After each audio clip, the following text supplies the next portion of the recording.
आज का विषय बहुत ही खास हो जाता है और आप देख रहे हैं पूरा मिडिल ईस्ट जो अशांत है और भारत के परिप्रेक्ष्य में पश्चिम एशिया, उसका प्रभाव अब धीरे धीरे भारत की सरजमी पर भी देखने को मिल रहा। चाहे वो तेल को लेके हो, गैस को लेके हो, समस्याएं धीरे धीरे बढ़ रही हैं। लगातार सरकार के द्वारा भी बताया जा रहा अपनी प्रतिबद्धता को लेके कि कोई चीज़ की समस्या नहीं है। हाँ, पूरे विश्व में ऐसा रहे तो उसका इम्पैक्ट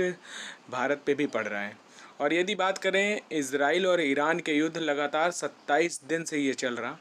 और इस युद्ध में अमेरिका भी सक्रिय रूप से इजराइल का साथ दे रहा है, जैसा कि आप सभी को पता है। यदि ज़मीनी हकीकत की, वहाँ की हालात की यदि बात करिए तो इजराइल का जो हवाई हमला है, अभी आपको लेटेस्ट अपडेट है इसके हमले में, जो ईरान के एक नौसेना के कमांडर थे एडमिरल अली रेज़ा तांगशिरी, नाम ध्यान से सुनिएगा, एडमिरल अली रेज़ा तांगशिरी, इनकी मौत हो गई और इसकी पुष्टि इजराइल के द्वारा ही की गई है। ध्यान रखिएगा, मिसाइल हमले लगातार ईरान ने भी किए हैं और इजराइल भी लगातार कर रहा और आसपास इलाकों को निशाना बनाकर निश्चित तौर पे भारी नुकसान और तबाही हो रही है, देखने को मिल रही है। इसके साथ साथ यदि हम बात करें तो उत्तरी मोर्चा जो कि लेबनान का पड़ता है, वहाँ पर भी लगातार रॉकेट दागे जा रहे हैं। इसके साथ साथ वहाँ पर भी बहुत सारे लोगों की मौत हुई। इसके साथ ही न्यूक्लियर प्लांट, जिसका भी मैंने कल ही के वीडियो में जिक्र किया था, बुशहर पावर प्लांट, जो कि एक तरह से बुशहर जो परमाणु ऊर्जा संयंत्र है, वहाँ पर अभी रूस ने इस चीज़ की घोषणा बताया कि वहाँ पर इजराइल और अमेरिका के द्वारा अटैक किए गए, जिसकी कड़े शब्दों में उन्होंने निंदा की। साथ ही मॉस्को के जो वहाँ पे उनके कर्मचारी थे उनको वहाँ से निकाला। तो ये जानकारी रशिया के द्वारा दी गई। निश्चित तौर पे अगर स्थिति खराब होती है, जैसे अभी स्ट्रेट ऑफ हॉर्मुज चर्चा में है, उसके बाद बाब अल मंदेब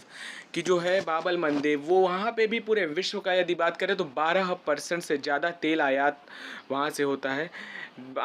जो पाइपलाइन है वहाँ से आता है। इसके साथ साथ यदि बात करें तो इजराइल युद्ध का ये नया, यदि स्थिति खराब होती है तो ये भी एक केंद्र बन जाएगा। साथ ही साथ यदि बात करें तो होर्मुज के बाद दूसरी एक तरह से नाकाबंदी हो जाएगी, जहाँ पर विश्व का लगभग 12% से ज़्यादा तेल आता है। यदि बात करें तो ईरान ने स्पष्ट कहा है कि यदि अमेरिका और इजराइल ने हमारे खार्ग द्वीप, जो खार्ग द्वीप पड़ता है उसकी लोकेशन अभी आप देखिएगा, इमेज में दिख रही होगी, खार्ग द्वीप पे यदि हमला किए तो वह स्वेज नहर की ओर जाने वाले सभी रास्तों को ठप कर देगा और स्टेट ऑफ